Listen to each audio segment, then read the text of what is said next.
பிரியமானவர்களே, இன்று ஆமோஸ் இறைவாக்கினர் நூலிலிருந்து எடுக்கப்பட்ட ஒரு பகுதியை நாம் தியானிக்க இருக்கின்றோம். 8ஆம் அதிகாரத்தில் 11வது இறைவசனங்கள் நம்ம அழைக்கின்றது.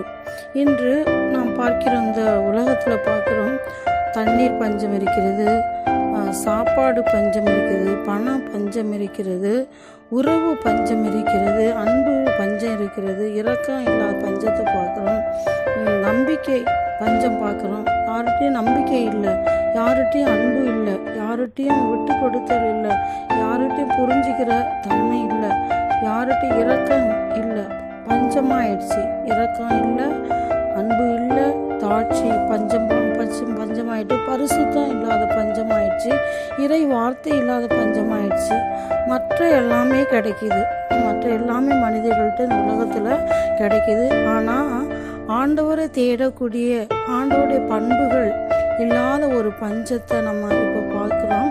அதெல்லாம் இப்போ இந்த ஆமோஸ் இறைவாக்கினர் என்ன பஞ்சம்னு சொல்கிறாங்கன்னு இந்த பைபிளில் நம்ம வாசிக்க கேட்க போகிற பகுதியில் அது என்ன பஞ்சம்னு சொல்லி நம்ம பார்ப்போம். இப்போது தலைவராய் ஆண்டவர் கூறுகிறார், இதோ நாட்கள் வரப்போகின்றன, அப்போது நாட்டினுள் பஞ்சத்தை அனுப்புவேன், அது உணவு கிடைக்காத பஞ்சமோ நீரில்லாத வறட்சியோ அன்று, ஆண்டவரின் வாக்கு கிடைக்காத பஞ்சமே அது அப்படின்னு சொல்லி ஆமோஸ் இறைவாக்கினர் கூறுகிறார்.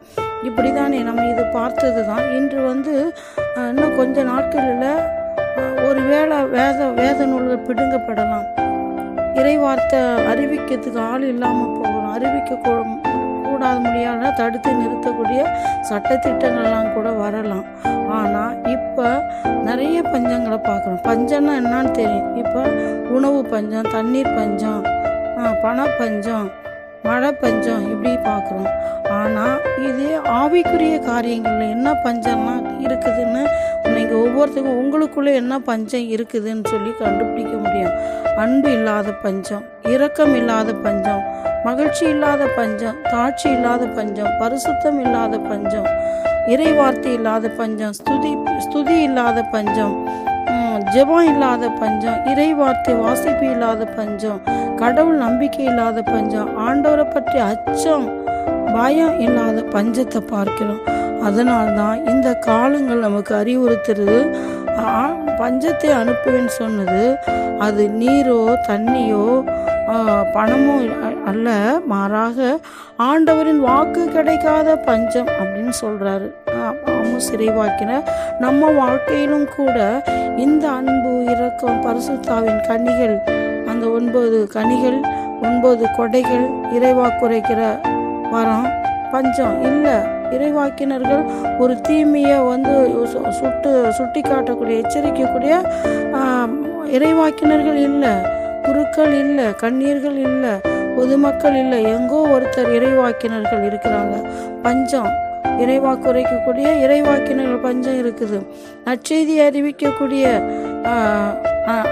நற்செய்தியாளர்கள் பஞ்சம் இருக்கிறது. நற்செய்தி அறிவிக்க இல்லை, வீடு சந்திக்கிறது இல்லை, அழிந்து போகிற ஆன்மாக்கள் அழிந்து போய்கிட்டே இருக்கிறாங்க, குடிகாரர் இருக்கிறாங்க, பிரிஞ்சிருக்கிற குடும்பங்கள் சந்தித்து சீர்படுத்தக்கூடிய ஆட்கள் இல்லை, குருக்கள் கன்னியர்கள் இதற்காக வந்திருக்கிறோம். ஆனால் இல்லாத போயிடுச்சு, பஞ்சம் ஏற்பட்டு விட்டுறன.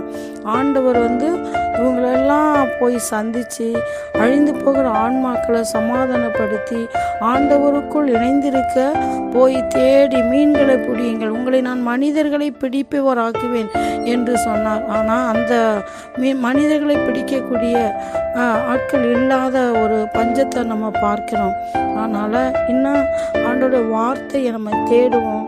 இப்பொழுதே நம்ம நேரம் கிடைக்கிற வேளையில் அந்த இறைவார்த்தை என்ற அந்த வல்லமைமிக்க வார்த்தையை ஆண்டவர் ஒளி தோன்றுக என்றார், தோன்றிற்று. காற்றையும் கடலையும் கடிந்து இறையாதி அமைதியாக இருந்தால் அப்படியே நடந்துச்சு. நோய்களை கடிந்து கொண்டார், சுகமாச்சு. பேய்களை கடிந்து கொண்டார், பேய் ஓடிச்சு. இயற்கைகளை கடிந்து கொண்டார், அமைதி விட்டுறது. இப்படி பார்க்குறோம்.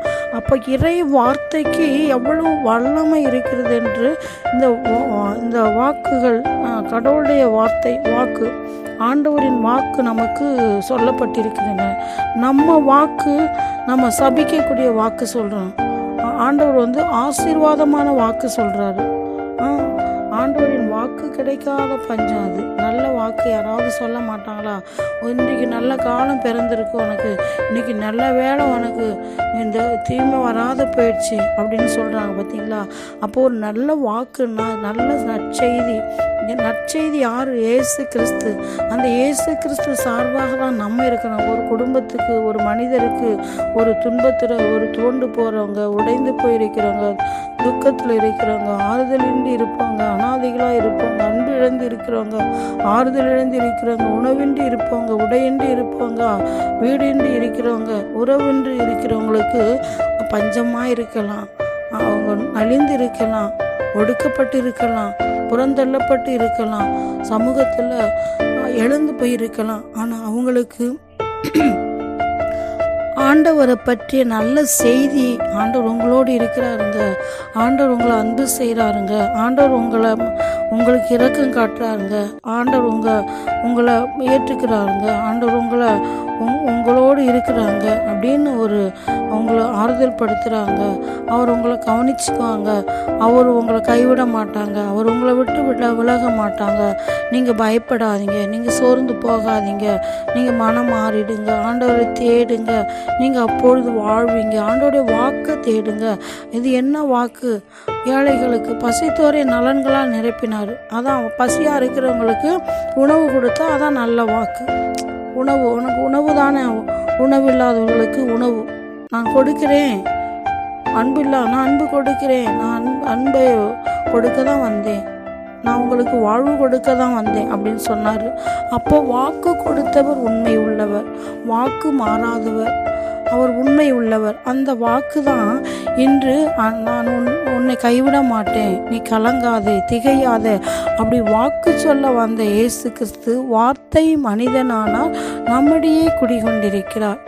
அவரது மாட்சியை நம்ம கண்டிருக்கிறோம், அவருடைய வாக்கு நம்ம கண்டிருக்கிறோம். அவர் சொன்ன வாக்கு நமக்கு வாழ்வு கொடுத்திருக்கிறது, அவர் சொன்ன வாக்கு நிலைச்சு நின்றுருக்கு, அவர் சொன்ன ஆசீர்வாதம் நிலைச்சு நின்றுருக்கு. குடும்பங்களில் நம்ம இந்த உலகத்தில் ஒளி உண்டாகுக வாக்கு வந்துச்சு, ஒளி உண்டாயிடுச்சு. விண்ணகத்திலிருந்து தூதர் வழியாக வாக்கு வந்துச்சு, மரியன்னைக்கு மங்கள வார்த்தை வந்துச்சு, அதான் வாக்கு. கருவுற்று மகனை பெற்றெடுத்த ஒரு வாக்கு வந்துச்சு. இன்னைக்கு நமக்கு ஒரு வாக்கு வந்திருக்கு, பஞ்சம் வரப்போகுது, ஆண்டவரை தேடுங்க, நீங்கள் அப்போது வாழ்வீங்க. இந்த வாக்கு உங்கள் உள்ளத்தில் இருந்தாக நல்ல வார்த்தை, நல்ல ஆசீர்வாதமான வார்த்தை, கடவுளுடைய வார்த்தையை, அன்பு, இரக்கம், கனிவு, பொறுமை, நம்பிக்கை, இது போல் பிறருக்கு நீங்கள் வாழ்வாக இருந்தீங்கன்னா இந்த ஒரு காலத்தில் இந்த வாக்கை, இந்த இறை வார்த்தைகளை நீங்கள் சொல்லுகிற பொழுது அங்கே அற்புதம் நடக்கும், அங்கே நோய் நீங்கும், அங்கே பேய் ஓடும், அங்கே பலத்த காரியங்களை நீங்கள் காணுவீங்க, என்னை விடையும் மேலான அற்புதங்களை நீங்கள் செய்வீங்க அப்படின்னு ஆண்டவர் சொல்லியிருக்கிறாங்க. அப்படிதானே நம்ம யோவான் நற்செய்தியில் பார்க்குறோம். என் மீது நம்பிக்கை கொள்ளும், என்னிலும் பெரிய காரியங்களை செய்வான் அப்படின்னு சொல்லியிருக்கிறாங்க ஆண்டவர். அதனால் பார்ப்போம். எனக்கு போன மாதம் 10ஆம் தேதி ஒரு கனவு இல்லை, 3 மணிக்கு எழும்புகிற நேரம் ப்ரேயருக்கு, அந்த நேரத்தில் காதில் ஒரு சத்தம் கேட்டுச்சு, ஒரு வார்த்தை கேட்டுச்சு. அது என்ன வாக்கு? ஒரு வாக்கு கேட்டுச்சு அதிகாலையில், ஒரு வாக்கு. இப்போ இதில் படித்தது போல் ஆமோஸ் இறைவாக்கினர் சொன்ன போல் ஆண்டவரின் வாக்கு வருது. அப்போ என்ன வாக்கு எனக்கு கிடைச்சதுன்னா, கலங்காதே, ஆண்டவர் கர்த்தர் பெரிய காரியங்களை செய்வார், கலங்காதே அப்படின்னு சொல்லிட்டு யோசுவா 2ஆம் அதிகாரத்தில், யோவேல் 2ஆம் அதிகாரத்தில் 7வது வசனத்தில் பார்த்தேன். தேடினேன், இப்படி ஒரு வார்த்தை இருக்கா, கர்த்தர் பெரிய காரியங்களை செய்வார், மனமே களிகூறு அப்படின்னு ஒரு வாசனம் என் காதில் விழுந்துச்சு. இந்த ஒரு வாக்கு ஆண்டவர் சொன்னார். ஏன் இந்த வாக்கு என்ன அதிகாலையில் என்னை 3 மணிக்கு, மணி பக்கம் 3 மணி, இந்த வாக்கு என்ன காலையில் ஆண்டவர் கொடுத்த வசனம் எனக்கு நல்லா தெரியுது. கர்த்தர் பெரிய காரியங்களை செய்வார், மனமே களிகூறு. அந்த வாக்கை நான் அப்போ டெய்லி அதை வச்சு ஜெபிக்கிறேன். அப்போ வாக்கு பெரிய காரியங்கள் செய்ய போகிறாரு. அப்போ இன்னும் விழிப்பா, இன்னும் கருத்தா, இன்னும் கண்ணீரோட, இன்னும் மக்களுக்காக, நாட்டுக்காக, நம்மோடு இருப்பவர்களுக்காக, பல தேவைகள் உழல்பவர்களுக்காக, பல இக்கட்டு இடைஞ்சல் இருப்பவர்களுக்காக ஜெபிக்கணும். அப்போ விடுதலை கிடைக்கும் அப்படிங்கிற அந்த அதிகாலையில் காதில் ஒலித்த இந்த வாக்கு எனக்கு நினைவுறுத்தியது. அதனால் இந்த வாக்கு ஒரு பஞ்சம் வரப்போகுது. அப்போ இந்த பஞ்சம் தண்ணீர் இல்லை, உணவு பஞ்சம் இல்லை, இறைவார்த்தை கிடைக்காத ஒரு பஞ்சம் வரும் அப்படின்னு சொல்லியிருக்கிறாங்க. ஆகையால் நான் உங்களுக்கு சொல்கிறேன், இதை தினந்தோறும் இறை வார்த்தையை படியுங்க. 1 முறை 2 முறை 3 முறை படியுங்க. 30 மடங்கு இல்லை, 60 மடங்கு, 100 மடங்கு நீங்கள் பலன் கிடைக்கணும்னா அதிகமாக இறை வார்த்தையை கேட்கணும், அதிகமாக படிச்சுட்டு இருக்கணும், அதிகமாக அதை தியானிக்கணும். அப்போ 100 மடங்கு உங்கள் நிலம்ங்கிற இதயத்தில் விதைகள் விதைக்கப்படணும். வாசிக்கிறது கேட்கணும். அது ஒரு நேரம் முளைக்காட்டி 2 நேரம் முளைக்காட்டி, 1 நேரம் கேட்டு 2 நேரம் படித்து, 3 நேரம் படித்து, 3 நேரம் கேட்டு, 4 நேரம் கேட்டு அது முளைக்கலைன்னாலும் 5 முறை கேட்டு பாரு, 5 முறை படித்த பிறகு அந்த வாக்கு முளைக்கும், உணர வைக்கும். அந்த வார்த்தையினுடைய வசனத்தினுடைய விளக்கத்தை நம்ம புரிஞ்சிக்க முடியும். அப்போ அதுக்கு தான் 100 மடங்கு பலன் கொடுப்பவர்கள். நல்ல நிலத்தில் விழுந்த விதையில் 100 மடங்கு பலன் கொடுப்பவர்கள். 30 மடங்கு பலன் கொடுக்கிறவர்கள்னா கொஞ்ச நேரம் ஏதோ யாரோ ஒருத்தர் சொல்கிறதை கேட்டுட்டு, எப்பயோ ஒரு நாள் கேட்டுது, வாரத்தில் 1 நாள், வாரத்தில் 2 நாள், ஏதோ கொஞ்சம் கேட்டவங்க 30 மடங்கு. அதை விட என் திருப்பலிக்கு போகிற நேரம் கேட்குறது, அடுத்த நாள் திருப்பதியில் தான், இன்றைக்கி கேட்ட அடுத்த நாள் திருப்பதி, அடுத்த நாள் அப்படி 1 நேரம் 2 நேரம் கேட்பதில்லை. அந்த நாளில் முழுமையாக நீங்கள் நிறைய நேரம் 24 மணி நேரத்தை 12 மணி நேரம் நீங்கள் இறைவார்த்தையை கேட்பதிலும், படிப்பதிலும், வாசிப்பதிலும், அது எழுதுவதிலும், அது தியானிப்பதிலும், பிறர்கிட்ட பகிர்ந்து கொள்வதிலும், பிறரை நற்செய்தி அறிவிப்பதிலும், பத்திரிகை ஊழியர் செய்வதிலும், பிறர் நோயாளிகள் சந்திக்கும் போது, ஒரு மனிதர்களை சந்திக்கும் போது கடவுளை பற்றியே பேசுவது, கடவுளை பற்றி நினைவில் இருப்பது தான் நம்ம 100 மடங்கு பலன் கொடுப்பவர்கள் என்று வேதம் சொல்கிறது. என்னை 100 மடங்கு பலன் கொடுக்க இறை வார்த்தையை வாசிப்போம். இந்த வாக்குகள் பஞ்சம் வர்ற காலத்தில் நம்ம பசி பட்டினியாக இருக்கக்கூடாது. என்ன பசி? ஆண்டோடைய அன்பு இல்லாத பஞ்சம், ஆண்டோடைய இரக்கம் கிடைக்காதா, இரக்கம் காட்ட மாட்டாங்களா, நோயாக இருக்கிறேனே குணப்படுத்த மாட்டாங்களா, ஆண்டோடைய வார்த்தை படித்தா நான் நோய் குணமடைமை யாரும் படித்து காட்ட மாட்டான், அப்படி ஒரு பஞ்சம் வரப்போகுதுங்க. அதனால் இப்போவே அந்த அன்பு, அந்த இரக்கங்கிற பஞ்சம் வந்தால் எப்படி எதிர்கொள்ளலாம்? இந்த வசனம் இருந்தால் எனக்கு அன்புங்கிற பஞ்சம் வராது, இரக்கங்கிற பஞ்சம் வராது, நோய்ங்கிற நோயை குணப்படுத்தக்கூடிய மருந்து கிடைச்சிடும். இந்த வார்த்தை இருந்தால் குணப்படுத்தக்கூடிய வார்த்தை தான் இந்த வார்த்தை. அப்போ பஞ்சம் எனக்கு வராது, மருந்துங்கிற மருந்து எனக்கு வேணாம். இது மருந்தே எனக்கு இறை வார்த்தை தான், இந்த வாக்கு தான் எனக்கு மருந்து.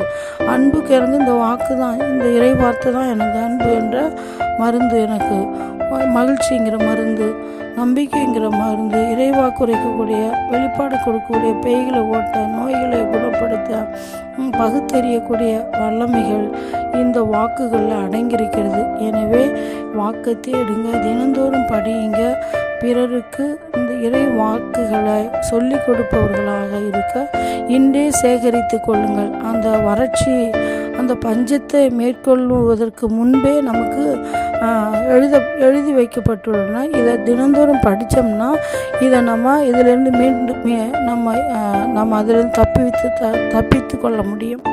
அந்த பஞ்சத்துக்குள்ளே நம்ம அகப்படாமல், அந்த பஞ்சத்துக்குள்ளே செத்து மடிந்துடாமல், இறைவாக்க வச்சு பேய்களை ஓட்டும், நோய்களை குணப்படுத்தும், பெரிய காரியங்களை செய்யக்கூடிய அந்த அற்புதம் இந்த வாக்குகளில் அடங்கியிருக்கிறது. வேதத்தில் ஒவ்வொரு வாக்குகளிலும் இந்த வாக்கை நேரம் ஒதுக்கி அச்ச நடுக்கத்தோடு, பயத்தோடு, ஆண்டவருக்காக இதை நீங்கள் ஓடி உழைக்கிற பொழுது, அதை தேடி உட்கார்ந்து முழங்கால் படியிட்டு கரங்களை உயர்த்தி நீங்கள் ஜெபிக்கிற போது, நாட்டுக்காக, வீட்டுக்காக, உங்கள் நண்பர்களுக்காக ஜெபிக்கிற போது அந்த வாக்கு உங்களுக்கு பலன் கொடுக்கும்.